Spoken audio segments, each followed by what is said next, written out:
Добро вечер. Четврток 22 часот, време за емисија во Центар на YouTube. Јас сум Васко Евко, почитувани гледачи, вие сте на вистинското место, зашто бидејќи во наредните 45 до 50 минути и вие и јас имаме право да знаеме вистината. А вистината ќе побараме во политичката анализа, која ќе биде составена од 3 дела.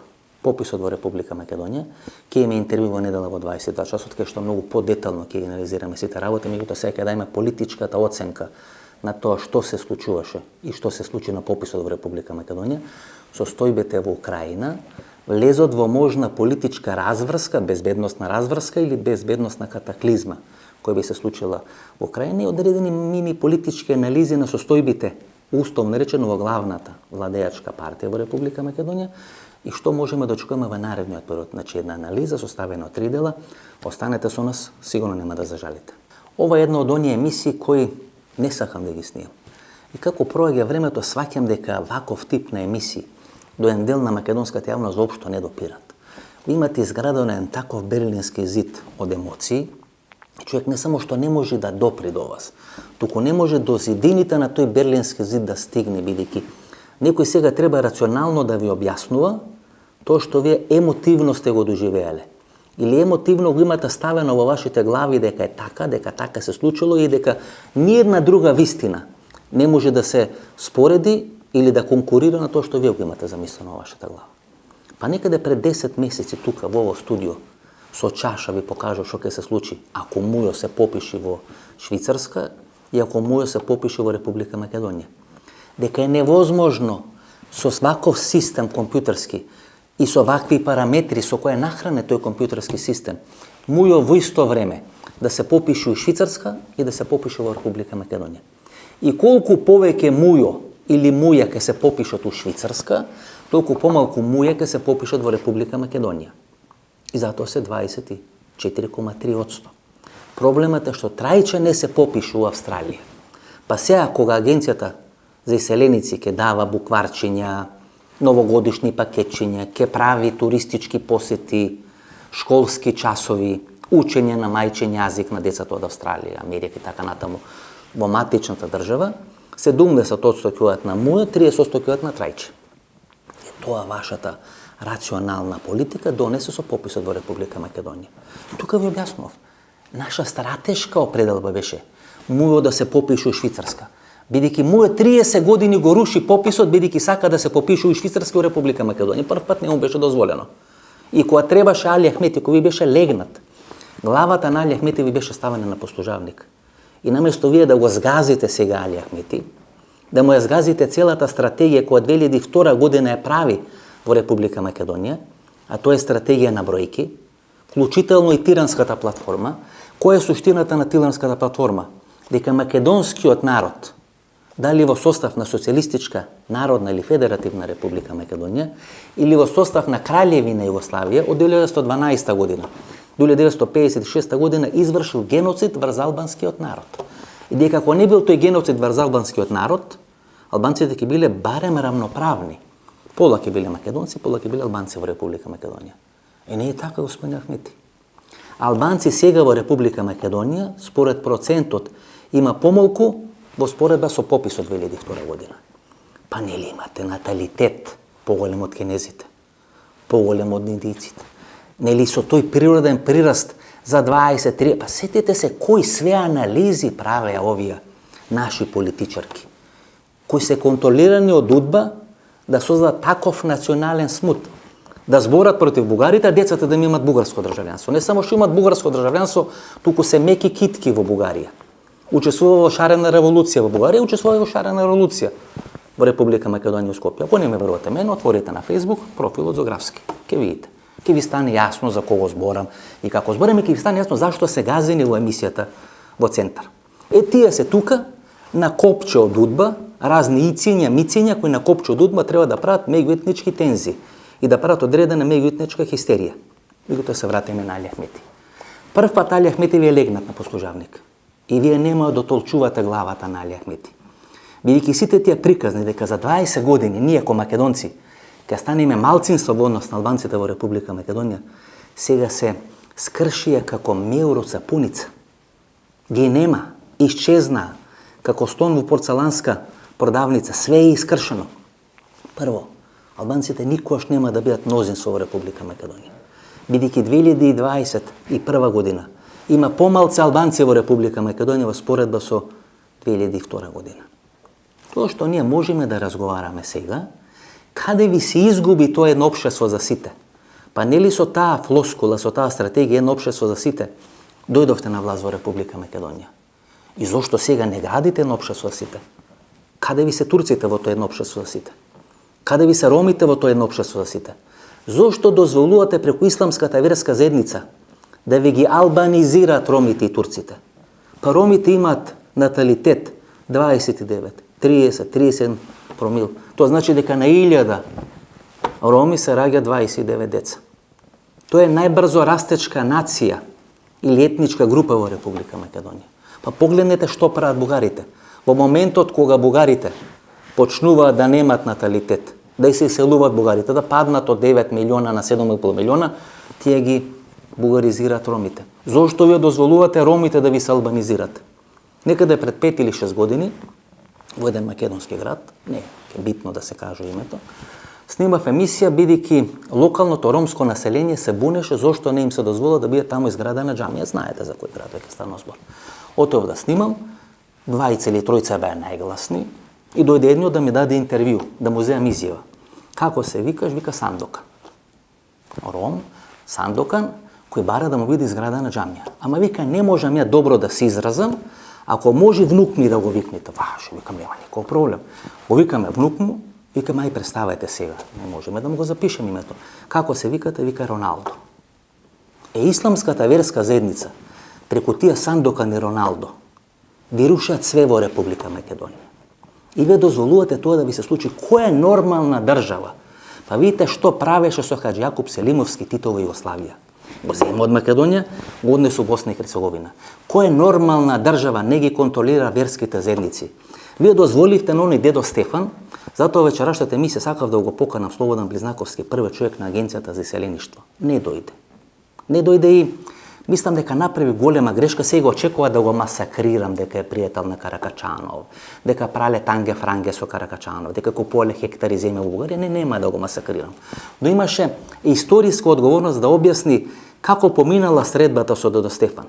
Зошто МПЦ не прифати да лобира во Австралија и во Канада, кај македонците во Австралија и Канада. Зошто МПЦ не се вклучи во промоција на пописот, ко тоа што го направија албанскиот премиер, косовскиот премиер, министерот за надворешни работи Бујар Османи, вице-премиерот Артем Гурби и така натаму. За тоа требаше да дојде Близнаковски. Дури му прифатив дека нема да го прашувам за Каракачанов. Видите, која порака ние ве праќаме. Првиот човек на Агенција за иселеници е човек кој има пробугарски чувства. Не велам дека е бугарин, има пробугарски чувства. Најверен сојузник и пријател на Красимир Каракачанов, а во Македонија има само 3.500 бугари на пописот. Па нели 100.000 државјанства, нели 150.000 државјанства. Каде се изгубија тие бугари? И сега знаете, вие ќе ми речете како ние да градиме македонштина со ромите, со македонците муслимани, со турците, и ќе дозволите тие да бидат албанизирани. Па зошто ги прифаќате овие што земале 120.000 бугарски државјанства? Првиот од вас што ќе ми речи дека тие продале верата за да може да преживеат, значи на првиот од вас што дојде да ми рече, јас ќе го прашам, па како можете да го прифатите тој што земал бугарски пасош да преживее, а не можете да го прифатите тој што станал македонец муслиман да преживее? Што е разликата? И едниот има екзистенцијални проблеми, и вториот има екзистенцијални проблеми. Зошто на едните им го прифаќаме и го толерираме тоа, на другите не го прифаќаме? Дотолку повеќе што е првите со бугарски пасоши, се главни кои ни велат нема корона, главни кои цртат З и стават профилна слика на Владимир Путин, главни кои да ти врескат за Александар Македонски земале бугарски пасоши. Тие сега им простуваме се живо и диво, а новија вториве, кои може би биле принудени, може така оцениле, може така се почувствувале, земале исламска вероисповест, тие не се македонци. И македонецот е единствен народ на Балканот кој нема католици, не ги прифаќаме католици. Вие кога им кажете на македонци дека Гоце Делчев бил унијат, тие очи ќе ви извадат, бидејќи е греф и срамота да бидеш унијат или да припаѓаш на католичката вера во Република Македонија. И при тоа сите историски читанки, објективни, не тие што ви ги имат напишано од УДБА и од КОС во Република Македонија, кажува дека тие што биле унијати и унијатството всушност има клучна улога во револуционерното движење на Македонија некаде пред 120, 130, 140 години. И тие се работи кои треба да му се кажат на македонецот. Кој македонецот треба да се убедува, да ги чита, а не само наслови таму да чита, да вреска и да создава хистерија на социјалните мрежи. Читајте, луѓе, не се умира од читање. Може само да ве манипулират, преку српските портали, гледате што ви направија преку српските портали. Па ако ги читате српските портали, руската војска во Варшава е влезена. Сега ќе трни према Будимпешта, а тие во Мариупол не може да излезат 25 или 35 дена. Не дозволувајте да бидете манипулирани. Подадете рака кон турците, подадете рака кон ромите, подадете рака кон торбешите или македонците муслимани. Подадете рака и не дозволувајте да бидете албанизирани, бидејќи природниот прираст и иселувањето кај албанците е катастрофално. Целата политика на Али Ахмет е искршена како ефтино кинеско порцеланско стакло. И наместо да го дотолчите, вие му оставате да се врати. Па во неделата ви објавив текст дека во Македонија, текст објавен на порталот Центар, читате порталот Центар, ќе добивате точни информации, тоа во недела објавено. Во среда во Македонската филхармонија ќе бидат соопштени резултатите од пописот. Албанците ќе бидат 24,2%, еве во текстот од неделата. Не се 24,2, се 24,3. Јас заокружив на 24,2, статистика на 24,3. Ќе биде тензично, нема да има земјотрес. Ниеден македонски портал не го презимува, но ги презима спиновите на Артан Груби. Му фрла гума за спасување на Артан Груби на Али Ахмет, биејќи сме 29%. А се попишува и население во диаспора и во Република Македонија. Па имате ли бре малку нешто национално? Ако јас го газам овој министер за опозиција, бидејќи го сметам дека е исклучително штетна комбинација, психолошка и политичка комбинација за Република Македонија, и на тој начин индиректно може би им помагам на другите кои се конкуренција на овој министер за опозиција, се директно ги прашам овој власт, имате ли бре малку тронка национално чувство? И преку вашите портали ќе му фрлате гума за спасување на Али Ахмет и на Артан Груби. Нема да коалицира Али Ахмет ако ги изгубите изборите. Али Ахмет е како Бара Мамде вечно врзан за власта. Имаше историска шанса како Зелена партија да направи исчекор, не го прави тој исчекор. Повторно се врзува во бројки. Лебедова песна му беа локалните избори во Кичево, кога Али Ахмет и Ќоро и Сакато донесе да гласа во Кичево со авиони, со хеликоптери, авиони и камиони. Мене ми беше јасно дека Али Ахмет има фијаско на пописот. И наместо тоа фијаско да го растуриме како кула од карта, ние му дозволиме повторно да преживее.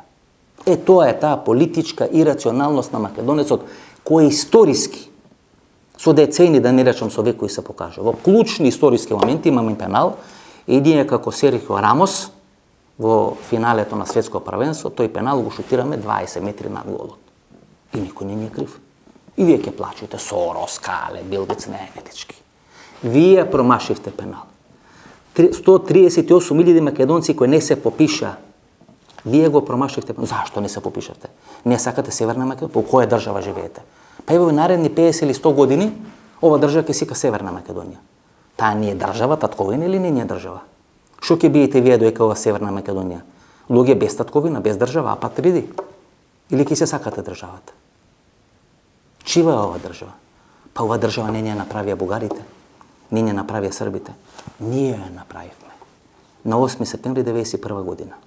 Каква е, таква е, наша е. Ние немаме друга.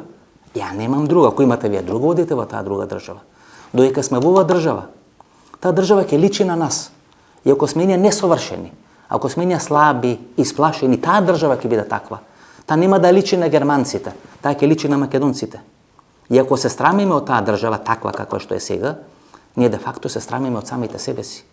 Бидејќи државата како наше дете е огледало на нашите слабости. И кога некој работи во државата, не ги прифаќаме. Корупција, несовршеност, нефункционалност. Ние не го прифаќаме тоа што е во нас, бидејќи ние сме несовршени, склони на корупција, склони на неработење, склони да влагаме во партиски штабови за да можеме да се вработиме, а не да седнеме да учиме и да бидеме подобри секој ден. Тоа е македонецот. И тоа македонецот го прифаќа кај себе, но не го прифаќа од државата. Не, дечки. Државата е огледало на тоа што сме ние.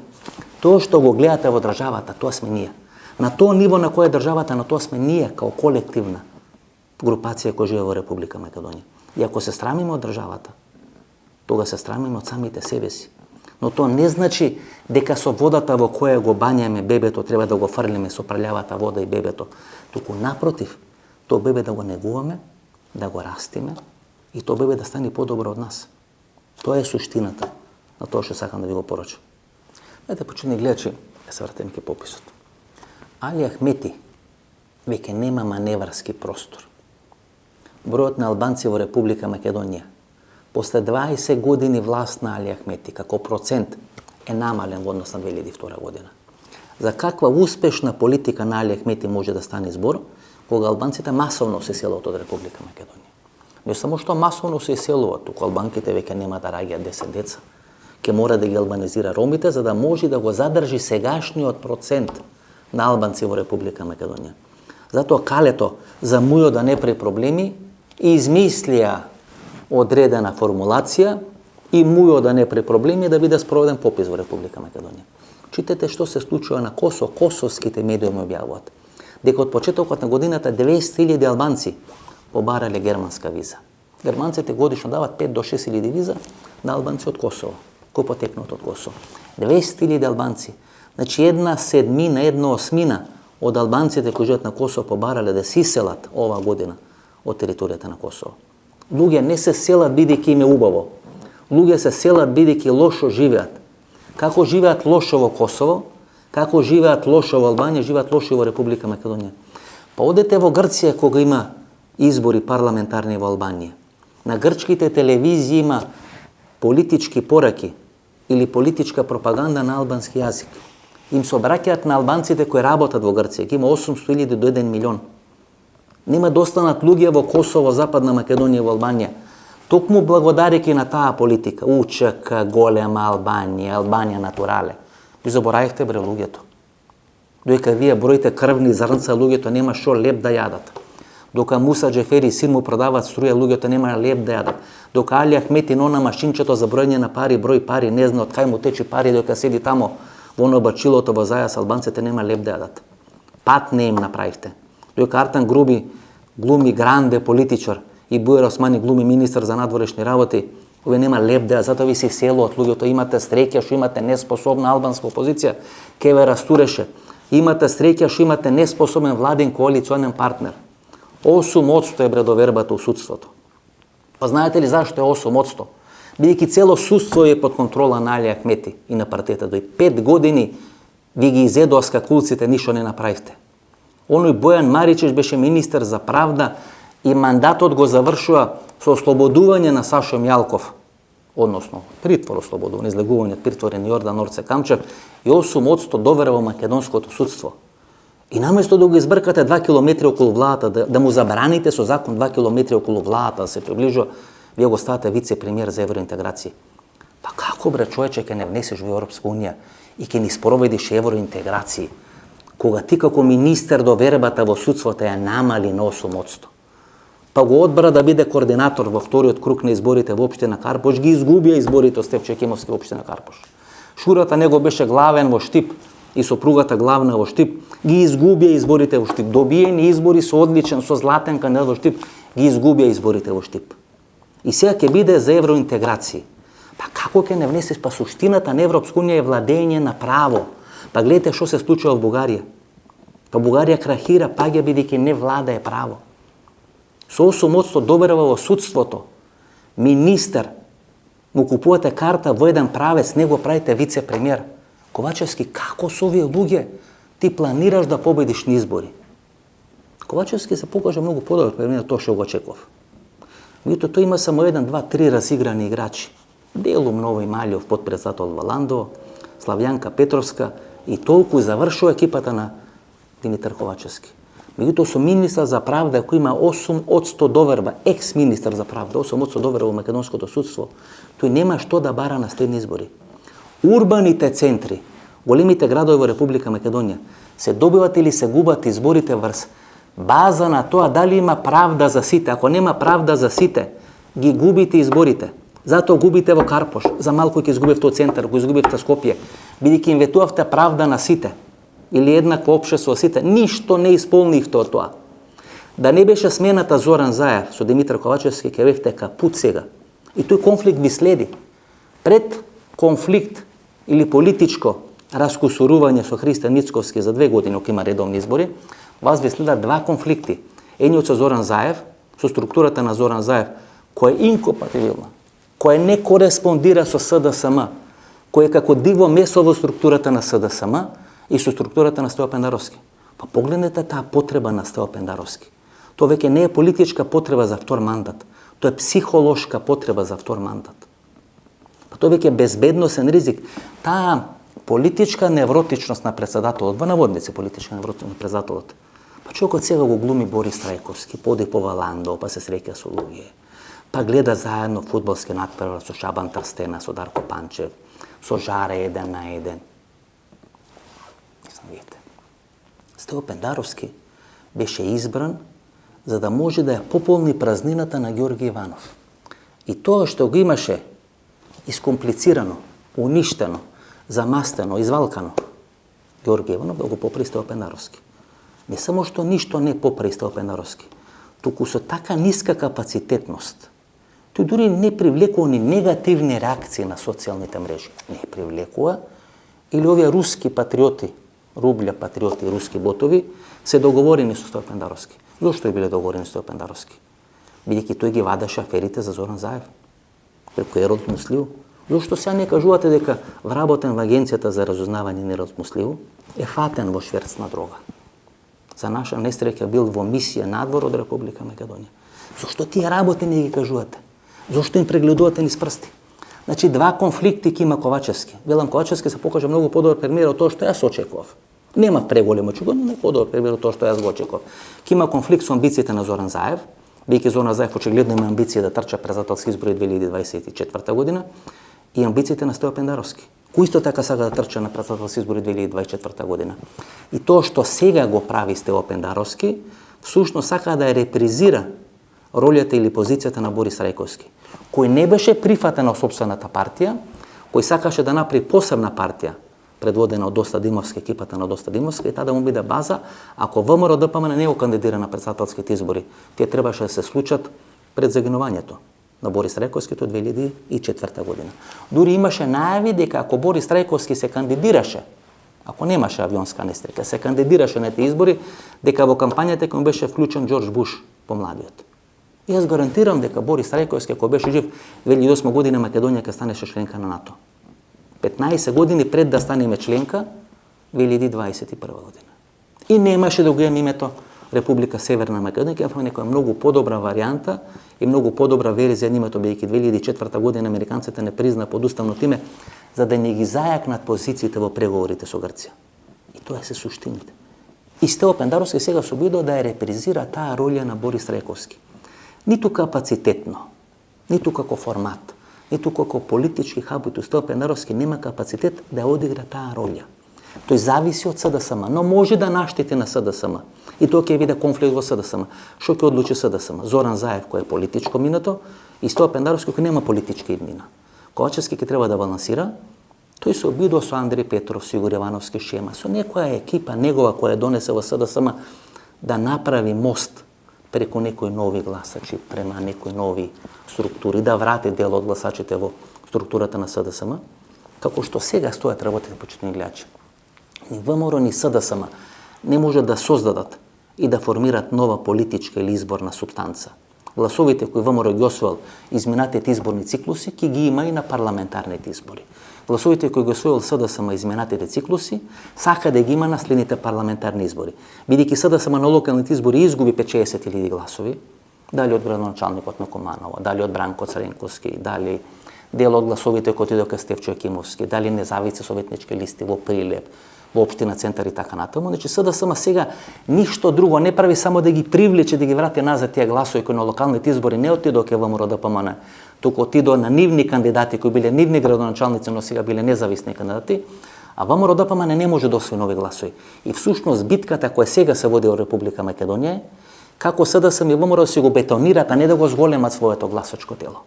СДСМ има поголеми шанси, бидејќи СДСМ има изгубено гласови на локалните избори.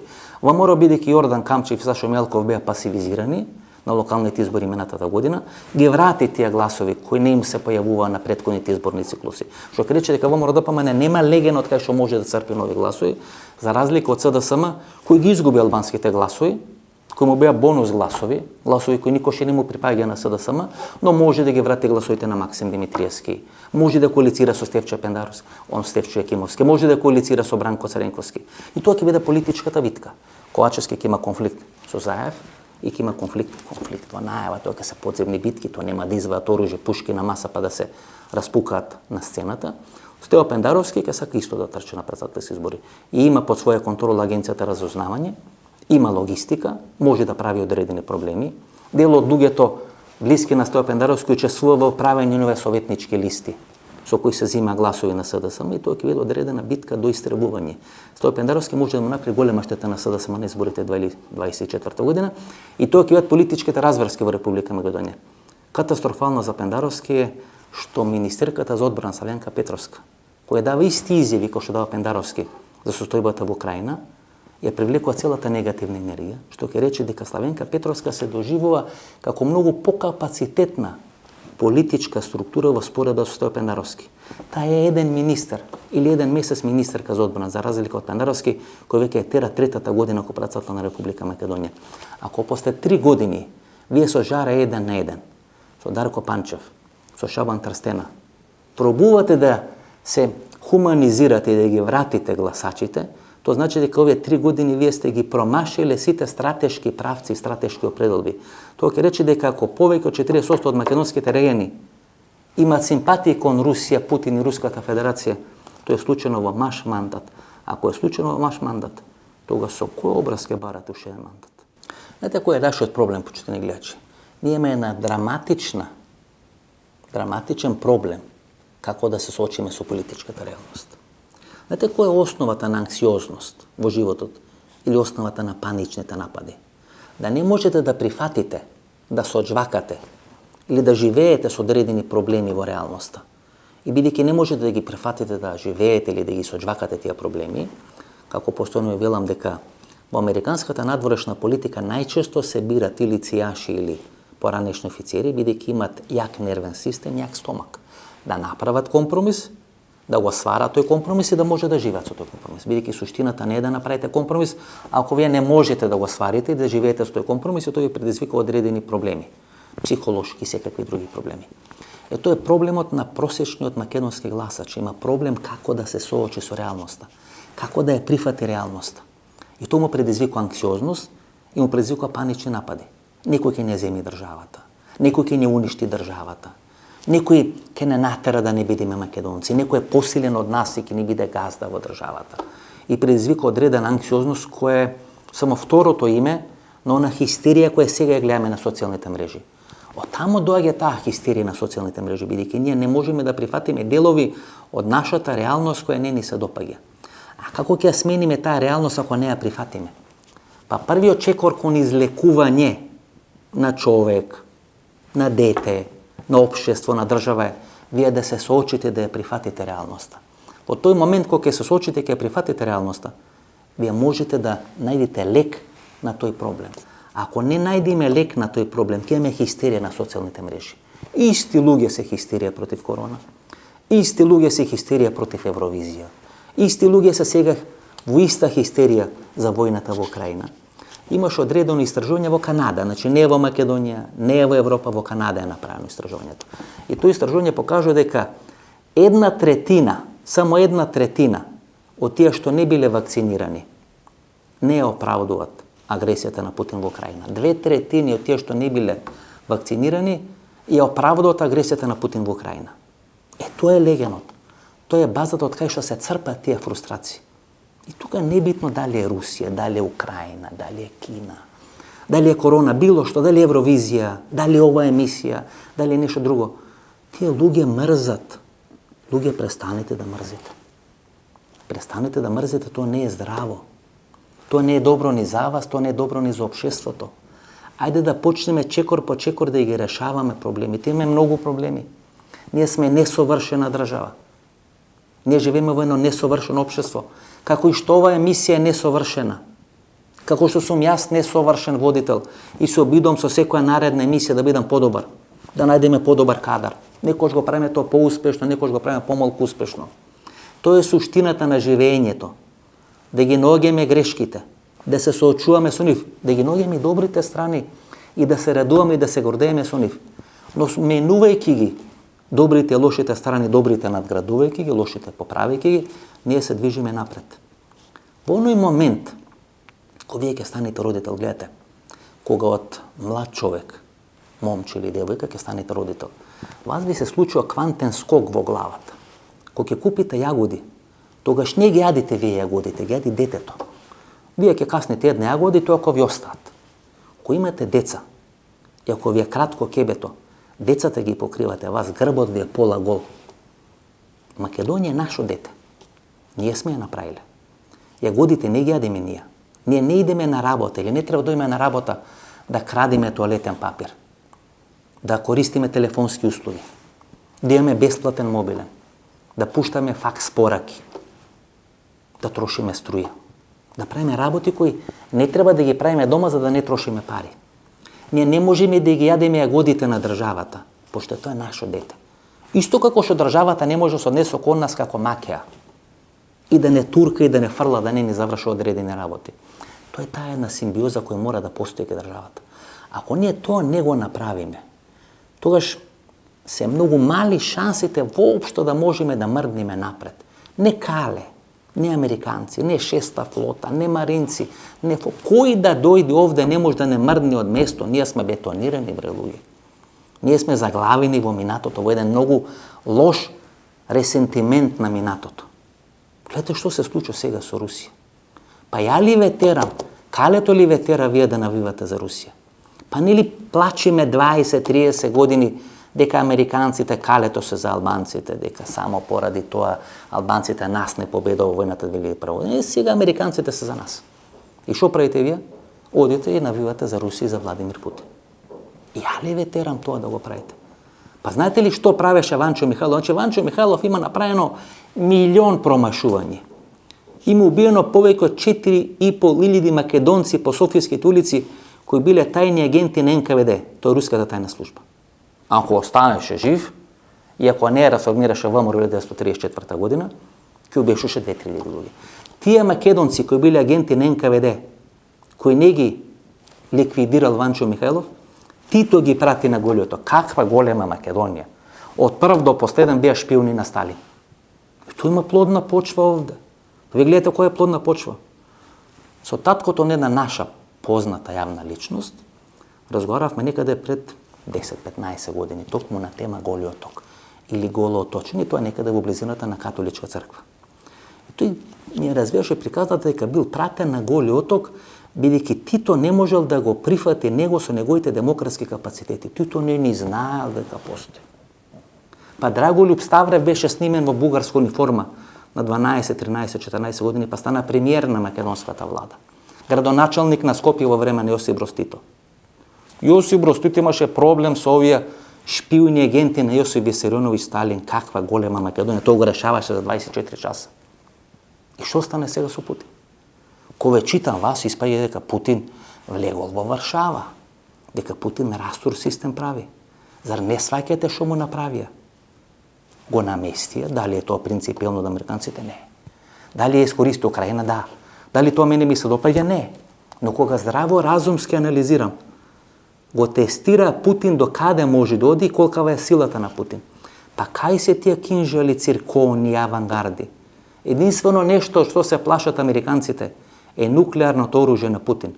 Ако го нема нуклеарно оружје на Путин, Путин е слаба конкуренција или закана за американците.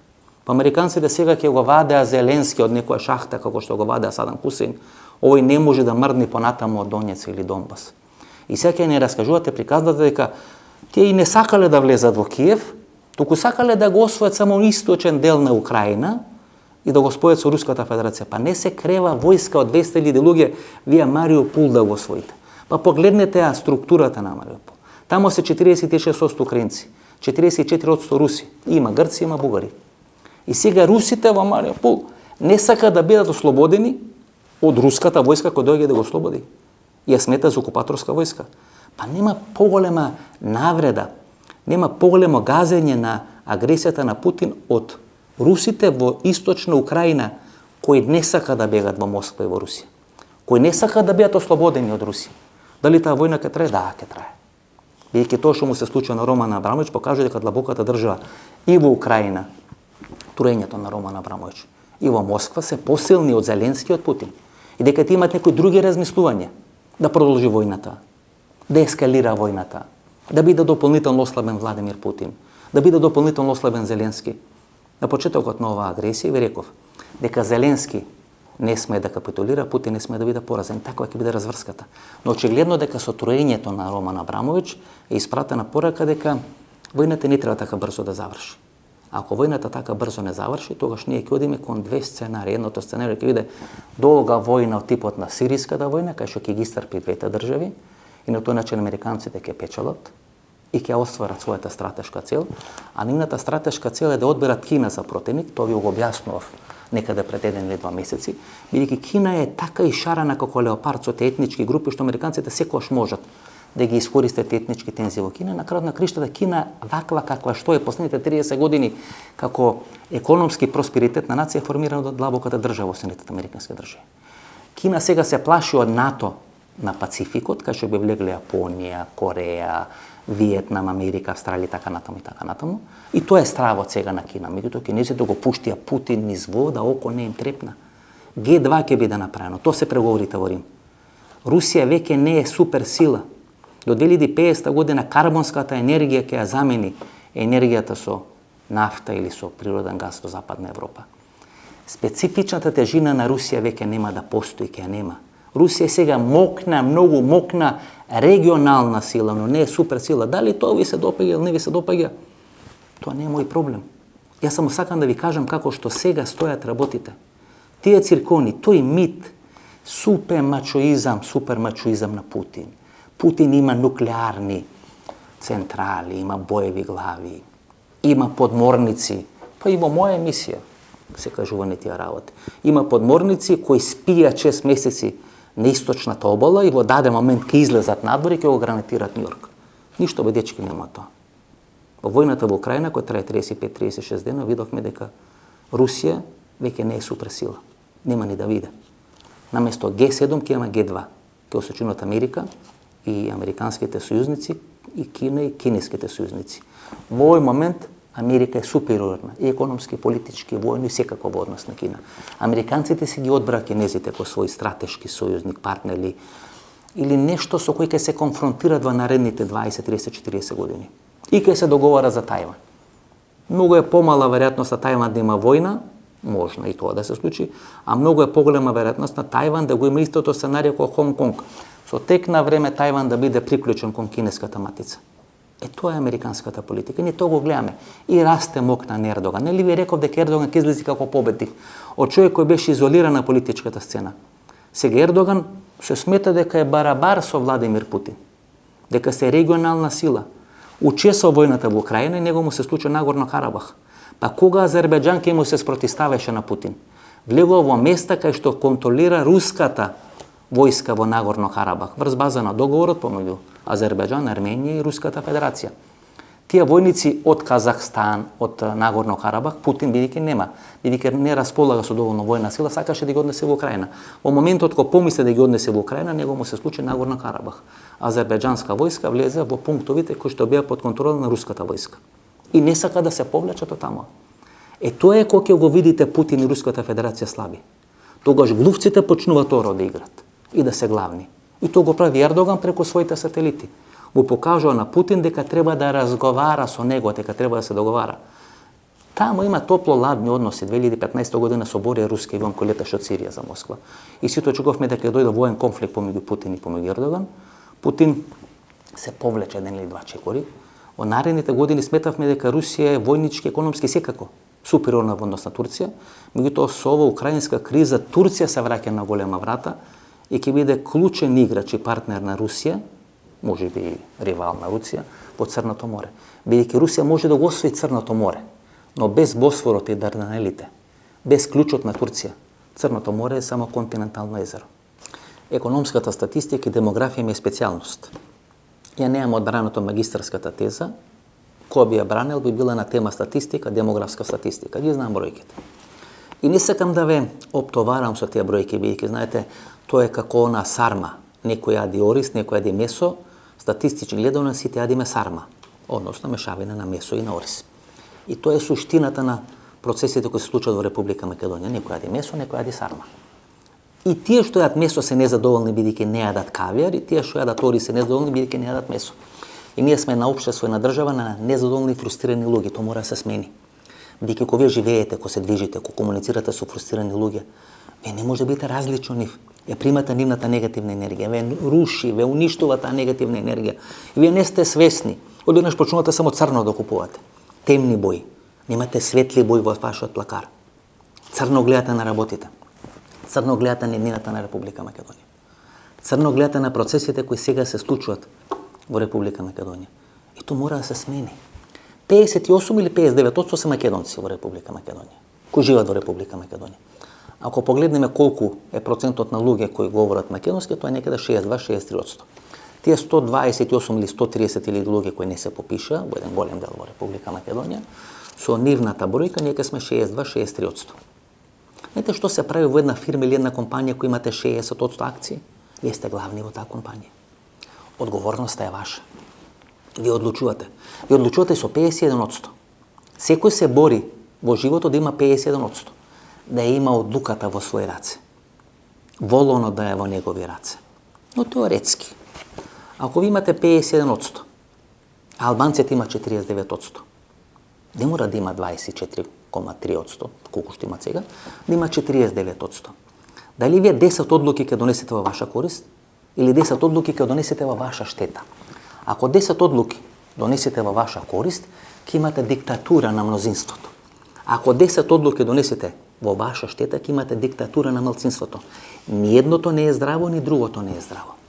60% или 58% имаме и ни се дадени во рака за да ја управуваме државата.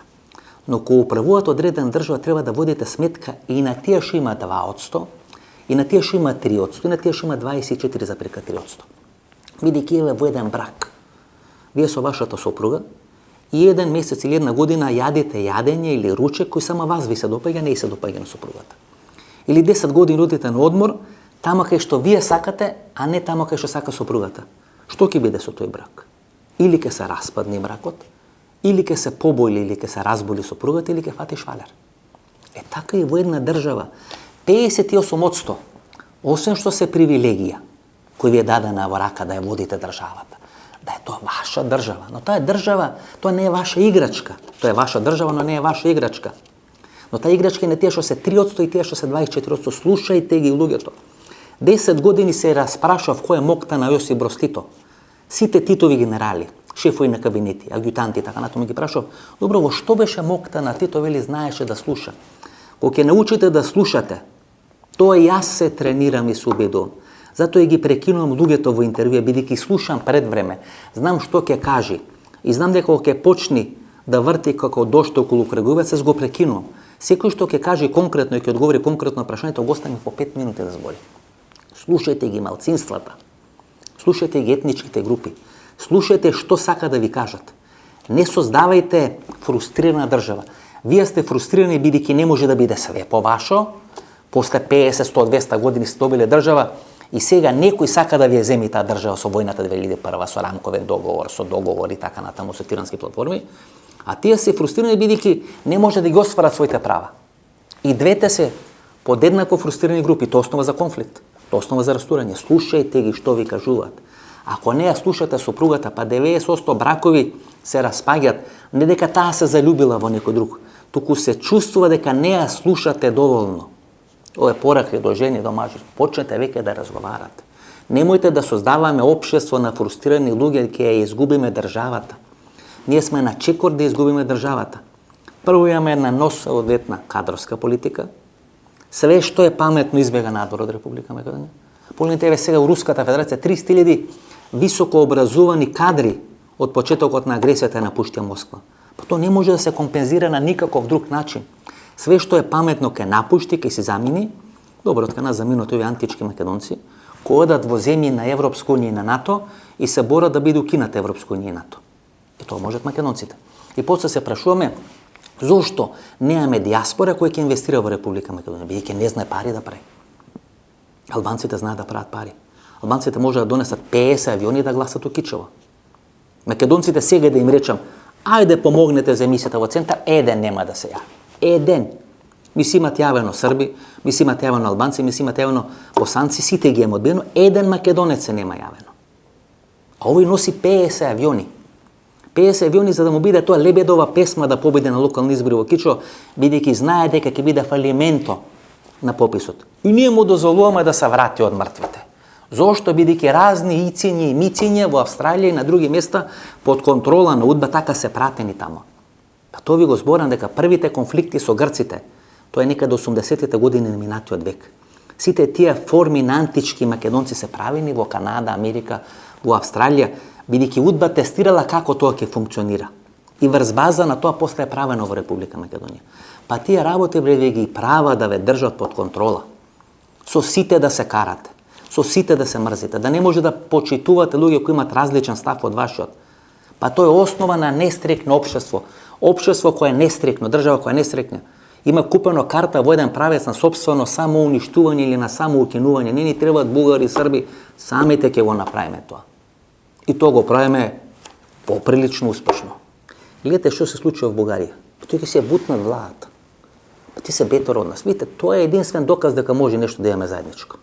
Бидејќи таква ирационалност како што покажуваме, не покажат и они, не енти степен. Сега ќе го струшат Кирил Петков. И ако ние два пати го рушиме Зоран Заев за преговори со Бугарија, тие ќе го струшат Кирил Петков. А тоа е таква политичка тарабука, аналфабет, единствената партија која можеше да му помага со гласање во парламентот бугарски во однос на македонското прашање, партијата на Бојко Борисов. Бојко Борисов сега ќе беше како памук мек, ќе беше конструктивен и кооперативен. Прво е нема Ангела Меркел, тоа е жената која го хушкаше и која го буцкаше Бојко Борисов, и тоа е жената која стоеше за нерешавање на македонското прашање. Тоа на сите ни стана јасно на оној состанок на Европска унија и Западен Балкан во Брдок екран некаде пред половина година, кога предлогот на Јанес Јанша дека до 2030 година Западниот Балкан или државите на Западен Балкан треба да ги почнат преговорите со Европската унија, не да влезат да ги почнат преговорите со Европската унија, тоа беше одбиено од страна на фрау Меркел. Тогаш на сите ни стана јасно дека тој процес на кочење не е француски, не е руски, тоа е на Ангела Меркел. Тоа е таа непринципелна коалиција на Германија и на Русија. Тоа е тоа што го правеше и Ханс Дитрих Геншер 1989-90 година. Па прочитете ги мемуарите на Геншер, кај што тој објаснува на еден филмски фестивал во центарот на Германија средбата со Константин Мицотакис, кој тогаш е грчки премиер, а претходно бил министер за надворешни работи, кај што тој му уветува дека нема да биде решено македонското прашање. Не е демократија, не само пасок на Папа Андреј, не е демократија била секогаш под контрола на руските разузнавачки служби. Секогаш. Колку да тоа ви звучува фрапантно. Па главен увозник на руски лади и руски автомобили во Грција бил Мамидакис. Тоа се луѓе кои завршуваат преземињата на КИС со потекло открито од каде што е Мицотакис. Секогаш не е демократија контролирана од Руската Федерација. Па не е демократија, нас не го воведува проблемот со името. Во времето на Мицотакис, во времето на Грилакис, подоцна Грилакис сваќа каква играта и како агент на ЦИЕ и на МОСАД, кој е школуван од ЦИЕ МОСАД, пробува да ги испегла работите, но на власт доаѓа Андреас Папандреou и воведува ембарго кон Република Македонија, кој завршува со времената спогодба, но тоа е тема за некоја сосема друга емисија. Тоа што сакам да ви кажам. Проблемот на Македонија, на Балканот, е направен од германците и од русите. После паѓањето на фрау Меркел, Бојко Борисов е сега кооперативен и наместо овој политички аналфабет Кирил Петков да го искористи Бојко Борисов, бидејќи социјалистите и овој проруски, прорумен Радев структури секогаш ќе бидат против решавање на проблемот со името, тој оди и го апси Бојко Борисов. Видите колку треба да сте политички неук да влезете во една таква политичка разврска. Бојко Борисов стои на чело на партијата ГЕРБ само за да има заштита од политички прогон или полициски прогон. Вие го правите токму тоа што најмногу го плаши Бојко Борисов и тоа го користат службите. Ке ве соборат службите, говорам за Кирил Петков. Наместо да се подпри на Бојко Борисов, бидејќи таа е единствена партија која реално сака да го реши проблемот со името, но без Бојко Борисов, со одредена проевропска, проамериканска гарнитура, и таа партија да направи коалиција со владата или со партијата реформите продолжуваат или промените продолжуваат на Кирил Петков, овој се напика во ќош на Румен Радев, на Корнелија Нинова, на структури, на партии, на официри, на генералштаб, на академија и така натаму и така. Кои се напикани, кои се финансирани со руски пари. Кои прво кога станат на саба или гледат какво е времето во Москва, па така се облекуваат за да излезат за Софија. Значи бугарите ќе се слушат владата. Таква една нерационална политика ќе покажат. Гледате, тие се поделено општество. Пола се за Русија, пола се за НАТО. И сега на сите ни е јасно дека со таа структура ние тешко можеме да преговараме. И дека ако постои длабока држава во Република Македонија, која се противи на процесот на нормализација, не на решавање, не на распродажба на националните интереси, не на распродажба на историските личности, бидејќи гледам, ништо и не распродававме до сега. Не се мрднати преговорите, најавија дека до петок ќе биде со цар Самуил, и да видиме што ќе направат со цар Самуил и како ќе решат прашањето на цар Самуил. Не е решена ниту една историска личност, како што постои длабока држава која ги кочи преговорите во Република Македонија, така постои длабока држава која ги кочи преговорите и во Република Бугарија. И ако се вратиме на изјавата на првиот човек на Стопанската комора, поранешен прв човек на југословенската младина, Бранко Азевски, кој има фамилиарно удбашко потекло, тој дава следната порака, дека после 30 години сме им досадили на американците. Ако вака продолжиме наредните 10 или 20 години, тогаш американците ќе кренат раци од нас. Па тоа го сакат. Да им досадиме на американците, се трнат американците да се вратат во преградки на Белград, да бидат контролирани од српски свет, да прават танге франге со Белград, да бидеме Вардарска бановина, кај што тие ќе бидат главни, кај што Удба и Коски им дават работни задачи. Па видите кого ставија конзул во Команово, почесен конзул. Па треба ли повеќе да ви кажам? Па ви се јавува по судењето Плацеви на Водно. Па само врзите 1 и 2 колку се и ќе видите како стојат работите. Ќе има избори во Србија, кај што ќе победи Вучич, ќе има избори во Унгарија, кај што на анкетите води Виктор Орбан. Ќе ги решаваат тие два играчи малце подоцна.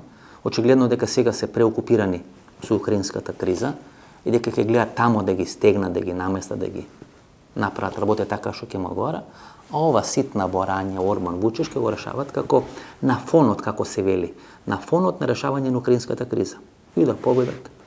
Ако го решат прашањето со Русија и со Путин, ја измерат тежината на Путин. Го донесува, психолошки го снима Путин и го турна во војна против Украина, војна на Словени против Словени. Путин никогаш нема да ја прифати Украина, внимавајте, значи не НАТО, не свети НАТО. Путин нема да ја прифати Украина, бидејќи Украина може да стане членка на Европската унија. Тој што живее во Рожњев, кај гледа како овој во Харкив или Харков живее 5 пати подобро од него кој во Европска унија. Па како ќе ги убедува Путин русите дека тие живеат полошо, тој што живее на 30 километри? Па што ќе се случи во Македонија ако овој што живее во Дебра гледа како тој во Пешкопија живее 5 пати подобро? Па ќе сака да живее во Пешкопија и ќе прави голема Албанија. Што ќе се случи овој што живее во Криопаланка ако овој во Кюстендил живее 5 пати подобро? За наша среќа не живее, тогаш немаше да има 120.000, ќе имаше 500.000 бугарски, ќе имаше 1 милион бугарски пасоши.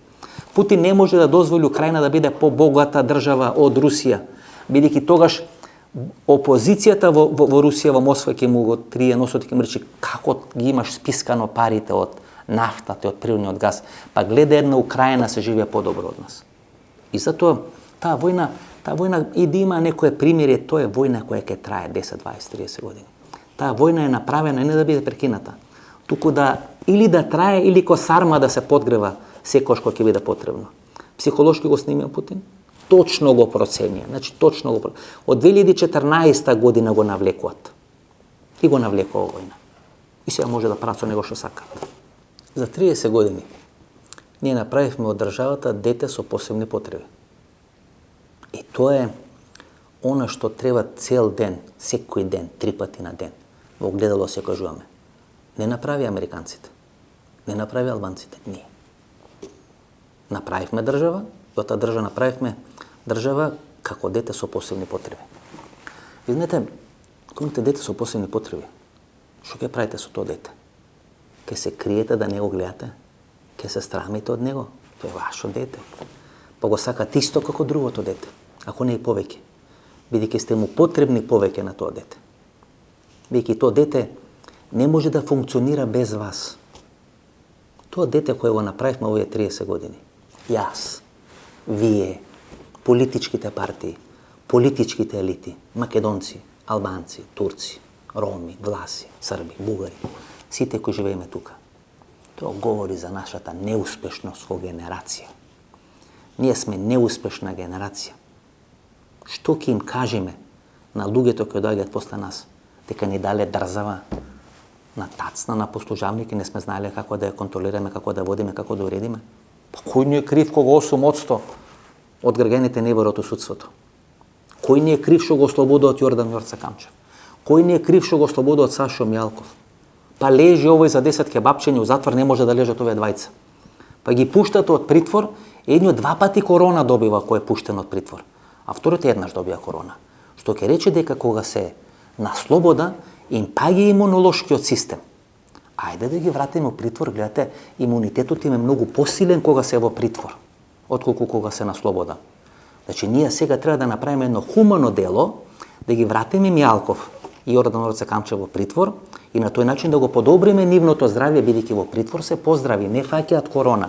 Само кога се на слобода фаќаат корона, со оние брзи тестови антигенски кои им ги прават. Што ќе правиме со ова дете што го формиравме на 8 септември 1991 година? Ова дете со посебни потреби. Кого зафркнавте што го бойкотиравте пописот? Мене не. Камерманот не. Тоа дете кој го формиравме го зафркнавте. Тој ќе функционира и без вашите 128 или 130 000 гласови. Но вие направихте нешто кое е ирационално кога се гледа низ призмата на националните интереси на Република Македонија. И постои прашање, што ќе се случи ако во наредните 30 или 50 години ние биеме Северна Македонија? Таа ќе биде ваша татковина или нема да биде ваша татковина? Ќе ја сакате или ќе ја мрзите? Бидејќи вие сега нели го направивте това за да и покажете на Северна Македонија дека не ја сакате. Па јас не го сакам името, но не можам да не ја сакам татковината. Тоа ви го кажав 100 пати. Во војната 2001 година наши војници загина под онаа знаме кој вие го нарекувате вентилатор. И мене ми е вергината пубаво знаме. Но секој војник, секој човек кој има загинато бранејќи Македонија под тој вентилатор или сегашното знаме, без разлика што го има Мирослав Грчев направено. Јас го сметам дека е должно за респект, за почит. Да се гордееме со тоа дека има луѓе кои сакат. Пове наши фудбалери ја победи Италија како Северна Македонија. Навиваме или не навиваме за нив? Ги сакаме или не ги сакаме? Па не е државата шведска маса да земете што ви се свиѓа, а да оставите тоа што не ви се свиѓа. Државата и како и животот е мешавање на добро и на лошо. И умешноста на живењето е како вие да живеете и да функционирате кога имате таква шведска маса. Теоретски. Вие и вашата сопруга сте македонци или албанци? Имате син и керка, и синот и керка земат ром, ромка, албанец или албанка. Внучето што ќе се роди е ваше или не е ваше? Го признавате или не го признавате? Сте сметали, сте сакале македонецот да се земи со македонка, македонката со македонец, албанецот со албанка. Имаме еден пријател, познат аналитичар, има таква селстојба во фамилијата и не го прифаќа внучето, не го прифаќа зетот. Албанец човек. Би било индискретно да го кажам името. И ние гледате какви ровови си копаме помеѓу себе.